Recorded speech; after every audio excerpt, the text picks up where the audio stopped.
Subscribe कीजिए हमारे YouTube channel Saxena CP classes को और बेल आइकन को प्रेस कीजिए हमारा लेटेस्ट एजुकेशनल वीडियो सबसे पहले देखने के। जय हिंद, बहुत बहुत स्वागत है आप सभी का आपके अपने YouTube चैनल पर। आज हम लोग आप लोगों का पर्यावरण शिक्षा के प्रश्न को लेकर आए हैं और ये सभी प्रश्न दोस्तों आप लोगों की प्रीवियस ईयर पेपर में पूछे गए हैं।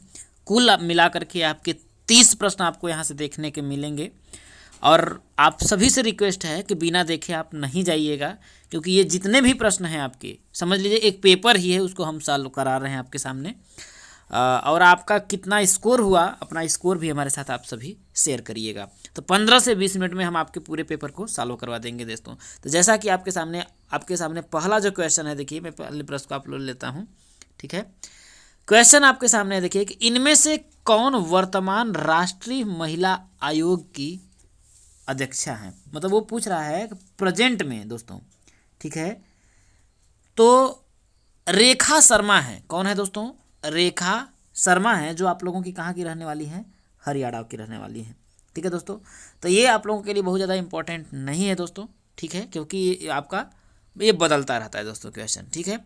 अगला क्वेश्चन आप लोगों के सामने है, देखिए कि लोकसभा और राज्यसभा की संयुक्त बैठक किसके द्वारा आहूत की जाती है? क्या दोस्तों? लोकसभा और राष्ट्रसभा की जो संयुक्त बैठक है वो किसके द्वारा आहूत की जाती है? प्रश्न आपका ये है। तो दोस्तों यह जो है आप लोगों का राष्ट्रपति के द्वारा किया जाता है। किसके द्वारा? लोकसभा और राज्यसभा की संयुक्त बैठक राष्ट्रपति के द्वारा किया जाता है दोस्तों। अगला क्वेश्चन आपके सामने देखिए कि संविधान के किस भाग में पंचायती राज व्यवस्था संबंधी प्रावधान दिए गए हैं? संविधान के किस भाग में पंचायती राज व्यवस्था संबंधी प्रावधान दिए गए दोस्तों? तो संविधान के भाग 9, किसमें दोस्तों? संविधान के भाग 9 में, और जो आप लोगों का अनुच्छेद है 243, कौन सा दोस्तों? अनुच्छेद 243, तथा जो अनुसूची है दोस्तों, अनुसूची जो है आप लोगों की अनुसूची है वो आपको 11 है दोस्तों। इसमें पंचायती राज व्यवस्था संबंधी प्रावधान दिए गए हैं। चलिए दोस्तों अगला क्वेश्चन आप लोगों के सामने देखिए कि 74वें संविधान संशोधन का संबंध किससे है? तो ध्यान रखिएगा दोस्तों, 74वां जो आप लोगों का संविधान संशोधन है उसका जो संबंध है दोस्तों शहरी स्थानीय स्वशासन से है। किससे है दोस्तों? शहरी स्थानीय स्वशासन से। तो ऑप्शन नंबर आप लोगों का बी दोस्तों करेक्ट हो जाएगा दोस्तों। चलिए आगे बढ़ते हैं।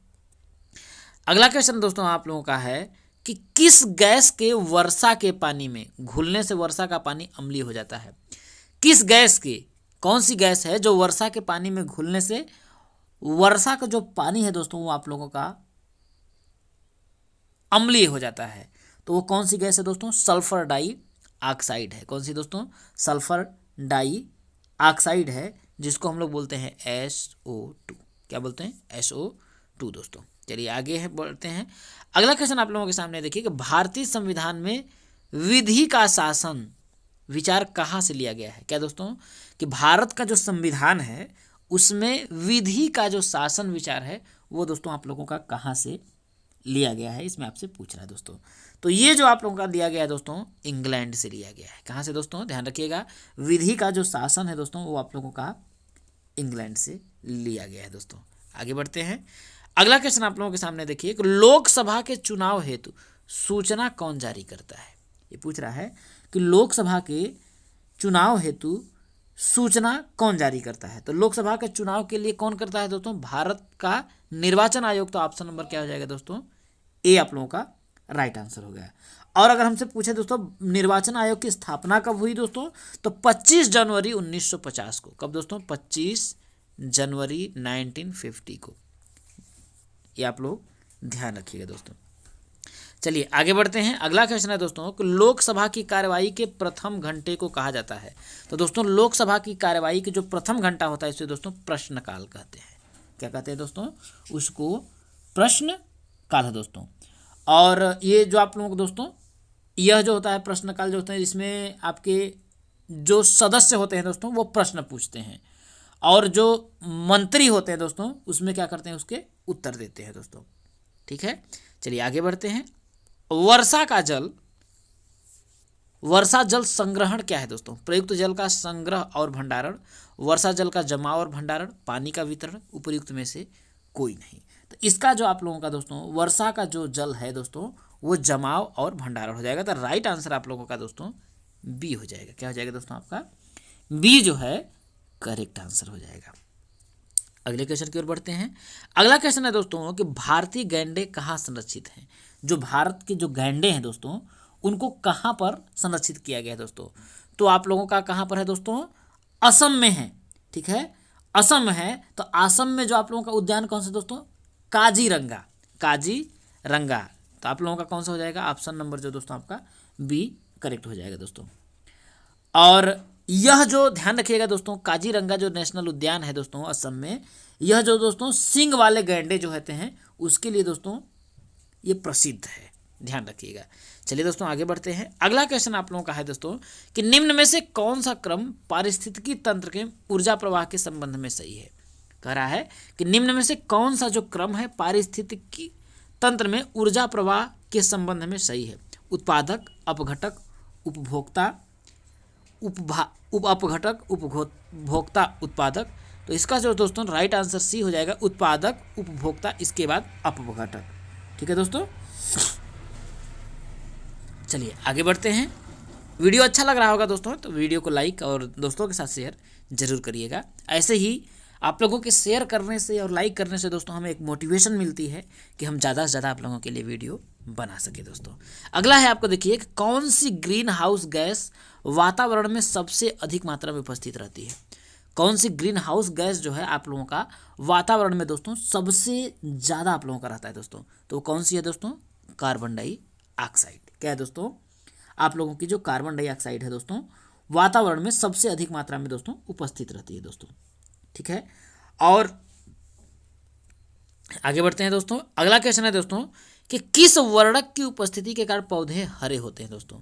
तो आप जानते हैं कि किस वर्णक की पूछ रहा है। तो किस वर्णक की उपस्थिति दोस्तों तो क्लोरोफिल के कारण। तो क्लोरोफिल के कारण ही दोस्तों पौधे के जो होते हैं हरे होते हैं। अगर ऑप्शन नंबर का हो जाएगा आपका डी जो दोस्तों करेक्ट आंसर हो जाएगा।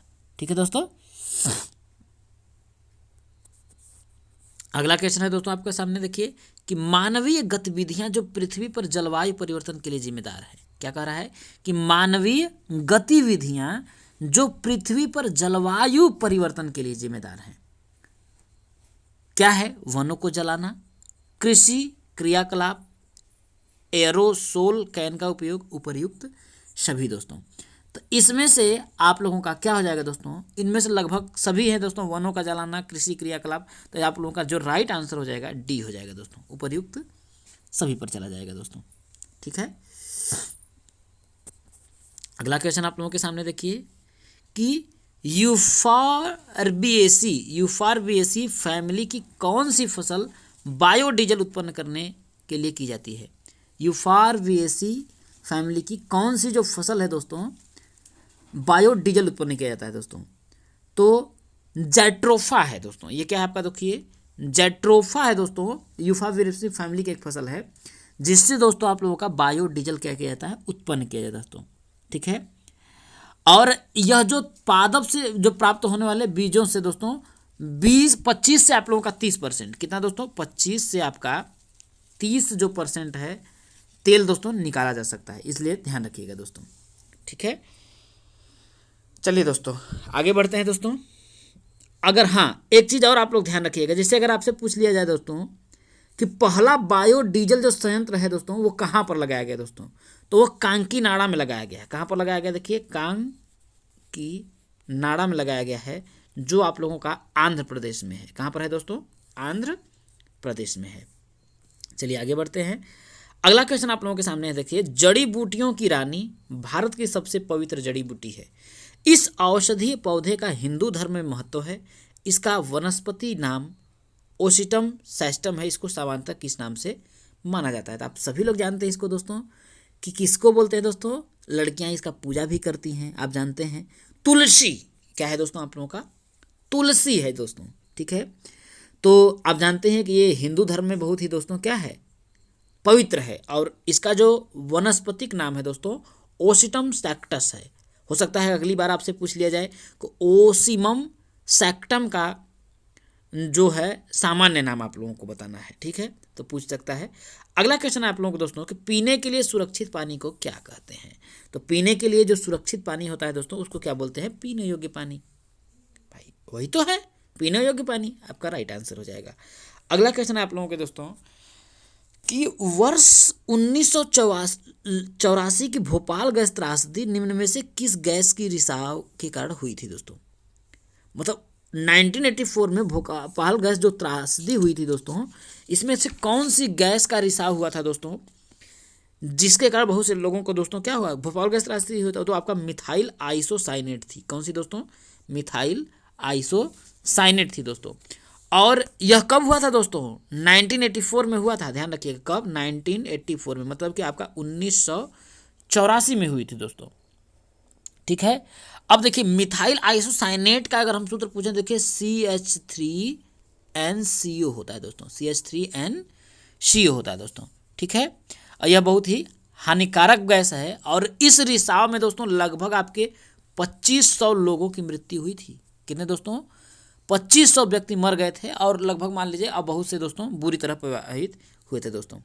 अगला क्वेश्चन है दोस्तों विश्व पर्यावरण दिवस, तो आपका जानते हैं 5 जून को मनाया जाता है। ठीक है, ये आप लोगों को लर होगा। अगले क्वेश्चन की ओर बढ़ते हैं दोस्तों। अगला है देखिए कि MS स्वामीनाथन एक क्या थे दोस्तों। तो आप जानते हैं कि MS स्वामीनाथन एक क्या थे आप तो दोस्तों, कृषि वैज्ञानिक थे। क्या दोस्तों, वो कृषि वैज्ञानिक थे दोस्तों। और MS स्वामीनाथन को दोस्तों हरित क्रांति का जनक भी कहा जाता है। क्या दोस्तों, हरित क्रांति, MS स्वामीनाथन को हरित क्रांति का जनक कहा जाता है दोस्तों। और इनको क्या दोस्तों 1966 में, और इन्होंने कब दोस्तों 1966 में क्या किया था दोस्तों, मैक्सिको के बीजों को पंजाब की घरेलू किस्मों के साथ मिश्रित कर उच्च उत्पादकता वाले गेहूं के संकर बीज विकसित किए थे। कहाँ दोस्तों, इन्होंने 1966 में जो मैक्सिको के बीज थे दोस्तों, उसको पंजाब की जो घरेलू किस्में के बीज थे उनसे मिश्रित करके दोस्तों उच्च उत्पादकता वाले संकर गेहूं के दोस्तों किया गया था दोस्तों। और ध्यान रखिएगा इनको विज्ञान और अभियांत्रिकी के क्षेत्र में, विज्ञान और अभियांत्रिकी क्षेत्र में 1989 में दोस्तों पद्म विभूषण सम्मान मिला था। कौन सा, पद्म विभूषण सम्मान मिला था MS स्वामीनाथन को। चलिए दोस्तों आगे बढ़ते हैं। अगला क्वेश्चन है दोस्तों आप लोगों के, wild life institute of India, क्या दोस्तों, wild life institute of India कहाँ स्थित है। तो wild life institute of India आप लोगों का दोस्तों कहाँ पर है, देखिए देहरादून में है। कहाँ पर है दोस्तों, आपका देहरादून में है दोस्तों। ठीक है, आगे बढ़ते हैं। अगला क्वेश्चन आप लोगों के सामने है दोस्तों कि प्रकाश संश्लेषण के दौरान हरे पौधे निम्न में से किसे सोख लेते हैं। तो प्रकाश संश्लेषण के दौरान दोस्तों किसे सोखते हैं, तो ध्यान रखिएगा किसको सोखते हैं दोस्तों, कार्बन डाइऑक्साइड को दोस्तों। किसको, कार्बन डाइऑक्साइड CO2 दोस्तों। ठीक है, ध्यान रखिएगा इसको क्या करते हैं दोस्तों, पौधे सोख लेते हैं। चलिए आगे बढ़ते हैं दोस्तों।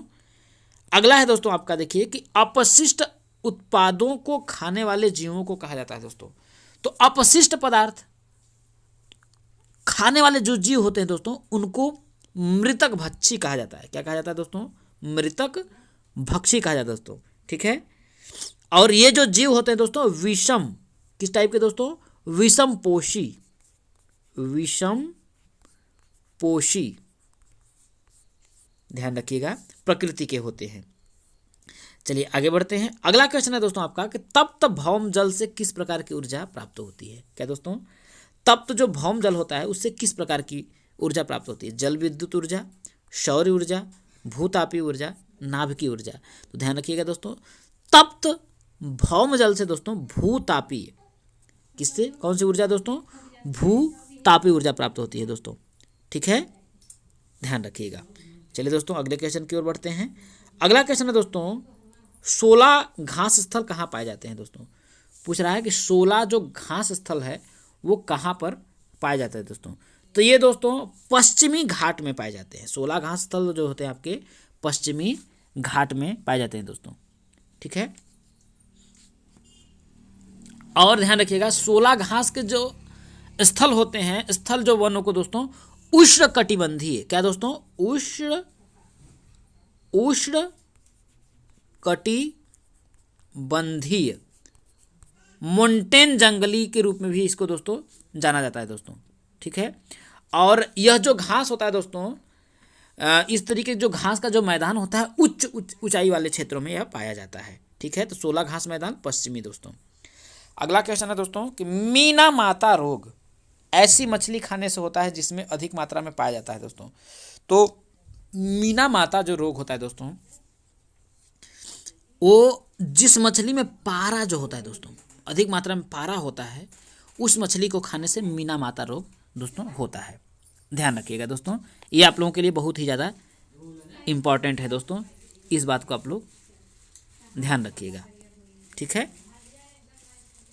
चलिए आगे बढ़ते हैं। अगला क्वेश्चन है दोस्तों, ओजोन परत का अधिकतर ह्रास निम्न में से किसके कारण हुआ? उत्तरी ध्रुव, दक्षिणी ध्रुव, भूमध्य रेखा, उपयुक्त में से कोई नहीं। तो ध्यान रखिएगा दोस्तों, ओजोन परत का अधिकतम जो ह्रास है दोस्तों, वो कहाँ पर हुआ दोस्तों? दक्षिणी ध्रुव पर हुआ है। कहाँ पर हुआ दोस्तों? दक्षिणी ध्रुव पर हुआ दोस्तों, ठीक है। आगे बढ़ते हैं। अगला क्वेश्चन है दोस्तों कि इनमें से कौन भारत का प्रथम मुख्य न्यायाधीश था? पूछ रहा है दोस्तों कि निम्न में से भारत का प्रथम मुख्य न्यायाधीश। तो ध्यान रखिएगा, जो आप लोगों के हीरालाल जे कानिया थे। कौन थे दोस्तों? सर हीरालाल जे कानिया थे दोस्तों। और इनको जो मुख्य न्यायाधीश दोस्तों 26 जनवरी 1950 को, इनका जो थे 26 जनवरी